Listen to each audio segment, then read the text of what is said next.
light comes through the ceiling. There is no hole in the ceiling, Starvolt! So maybe there's a dungeon boss down there, maybe there's some rare items, maybe there is some rock you can only get here, or some trees that are only growing there, but you thought wrong! You were wrong, completely wrong! Hello everyone, and welcome to the Calaeno Cave Part 2, or Celaeno. And yeah, I finally know how to pronounce this. Thanks to you all, and now to the comments under the first part. But first, my Lady Gaga impersonation. Don't call my name, don't call my name, Calaeno. Okay, but now to the real comments. So, the first is from Professor O. In Hydra, the dungeon is called the Ray Hole, and the alien things are called Celine Dion's. Or Celine Dion. Let's Google it. I guess the Calaeanos are now the Celine Dions. Then a comment from Nazalila, who watched the channel where it wasn't about Mortal Online, it was about cooking. I think Belbus should rhyme with Arabic Melbus, spelling various probably. And since there's moonlight in there, I'm going to calling the critters Celine. Last E silent. Celine. I can't. In German you can't speak the E silent. Sleen. Sleen. If you pronounce it that way and anyone gives you any shit about it, tell them to complain to me. P.S. Call Caesar's Kaisers too. You all had custody of them last. It's the Kaiser! The Celion Kaiser! Like in Battlefield 1, link is in the description. And the miscreants call this the Cilantro Cave, which also sounds good, but I'm not sure if I pronounced this correctly. And yeah, I had to censor the image because I was not sure what YouTube thinks about this. And now to Erdi Yilmaz. I am very enlightened with your explanation. Big V, thank you for fuck up my brain. You're welcome. And from Morix, thanks for the Italians and / Spain speech. Oh, Stracciatella, Quattro Stazioni, Falfalla, Lamborghini, Tortellini, Spaghetti, Big cojones. And from God Save DG, his statement to the climate change debate. 15-year drought is nonsense, it's just the weather. And now a comment from Giovanni, Giorgio, what everyone calls me, Giorgio. Sorry, I have too much memes in my head, I guess. We call this the cilantro beasts. Nice. So I guess Giovanni is also from the miscreants because they are also calling this cilantro. And we have another one, Jarfield. I don't know.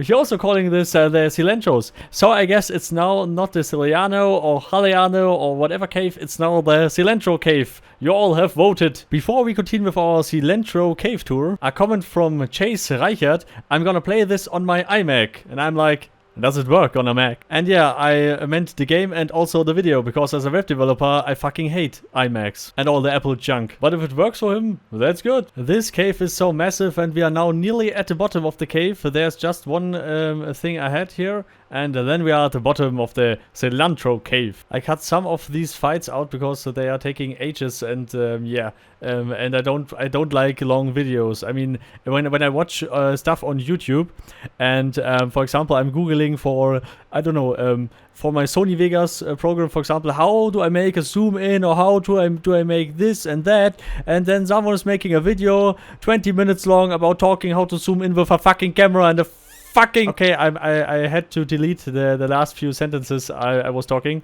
but you can imagine what it was like. I mean, the unnecessary long stuff for explanations that can be made short with a little effort to shorten the sentences, to shorten all the information flow. Maybe that is better. I don't know. I mean, some people have said about my steel tutorial or my what it was, Granum or Tephra, or I don't know. Or was it the tungsteel tutorial, which took about, I think, 6 minutes or stuff like that, or even the steel tutorial for 4 minutes.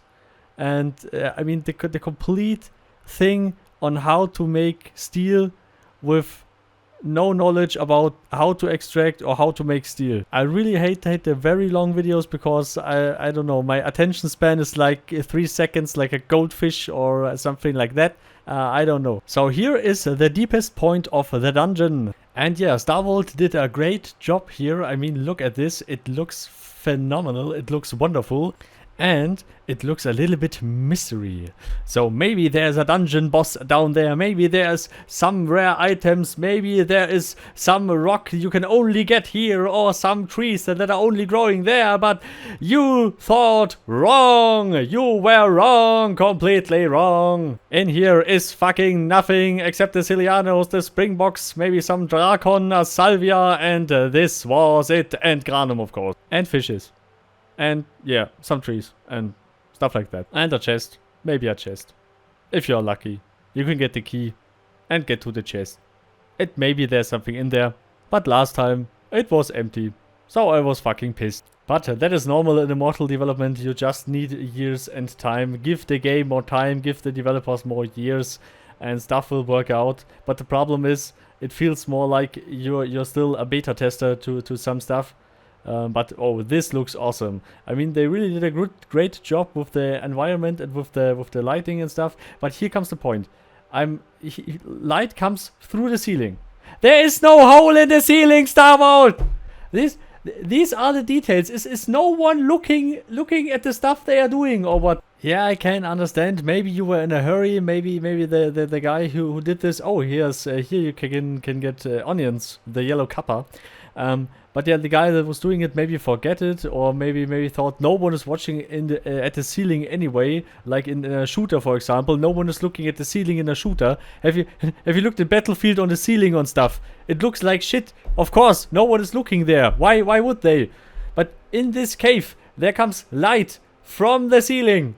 So I'm looking at the ceiling. But yeah, this is complaining on a high level standard. But yeah, it's just these little things that add up. It's not just this. This is just an example. But many of these little things are just annoying. Sure, they will have the ceiling fixed next year, or I don't know, next month, next week, I don't know.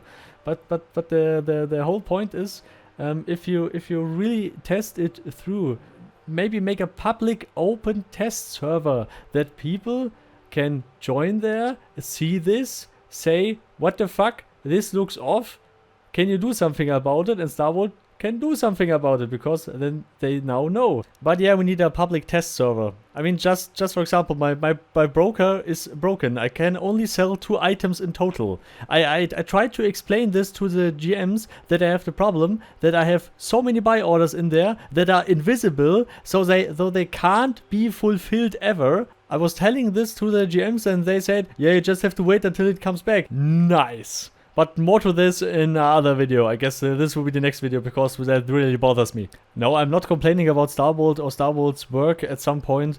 But it's just these little things that add up. I mean, you know it yourself. If you played the game a few thousand hours, then you exactly know what I'm talking about. But just comparing the graphics, the content they put in, and the little things in the dungeons and stuff like that, compared to Mortal Online 1, it's a little bit better. But content is, for my understanding, is a little bit missing. I mean, even in Mortal Online 1, there were some very little hidden things in some dungeons. For example, the Tephra in the Water Cave, or the Kalks in the Tinram sewers, or the Gabor in the Tinram harbor, or the Ironwood tree directly behind Fabernum, or the Nahuat, the cannabis plant behind the tent of was it the zoologist? I think it was the zoologist, or the hermit, or stuff like that. This one plant where you can gather Nahuat. Otherwise, you can only find Nahuat plants in the jungle and stuff like that. These little things. Just one resource, I don't know, somewhere hidden and stuff like that. Or for example, in Mortal Online 1, we had also the Troll Cave, and the Troll Cave gave the Glimmer Rock. I don't know, I guess the Glimmer Rock will come again. This is a shiny golden rock, and if you use that as a catalyst, you can get out more stuff, and it also works every time as a catalyst. So it's fucking perfect, but you can only get it there.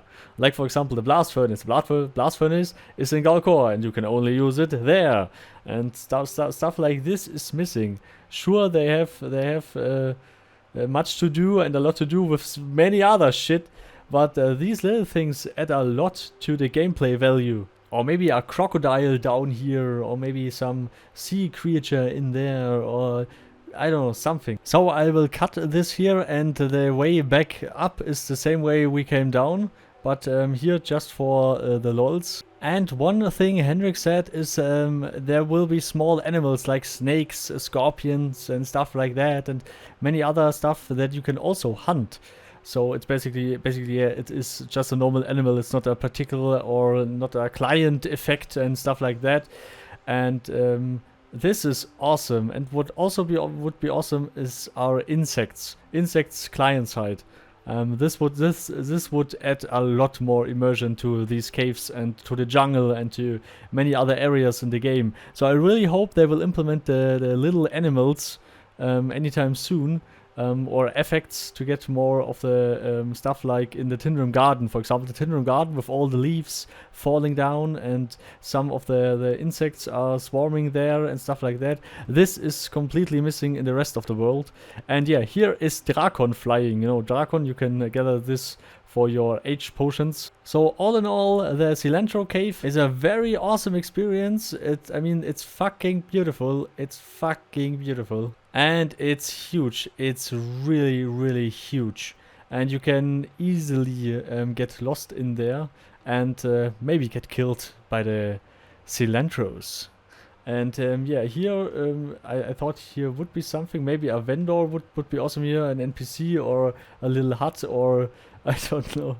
Maybe even the option to place your houses inside the caves. This would be awesome. I mean, in the old Mortal Online 1, I always dreamed about having my house in the Troll Cave, because the Troll Cave was so good, content-wise, from the looks, everything. It was fucking perfect. But sadly, we weren't able to place any houses in there. And this is now the Bhakti Hole exit. So we are going down there more or less. So this is the main entrance, more or less, I guess. And yeah, you have 3 entrances, at least 3 I know. Maybe there are more entrances than 3. But all in all, the cave was worth it, also gold-wise. I mean, we went in there with 4 people, and we got out with everyone with 6 stacks of cilantro carcass. 6.5 stacks. And in the end, this was for 6.5 stacks, I guess it was 2,400 rawhide. And this is one of the best packing materials ever. So yeah, it's really worth it to farm in here. But one problem was some pets were stugging somewhere in some locations, and also and as well as the Fat Mage. If you're a Fat Mage, for example, then you will have a real problem if you get into a crack down there, because you can't jump out. You need at least jumping 100 and a little bit dex that you can get out there. So please leave your opinion about the cave in the comments. So special thanks to all the channel supporters: Carmel, Professor Oslamov Gaming, Thibni, Lordless, Frederick, Rhonus, Paarthurnax, Vinya, Cologne, Bulldog, Xunila, you and all the others, of course! And always remember to cilantro hard. Party hard, and see you all next time. Goodbye.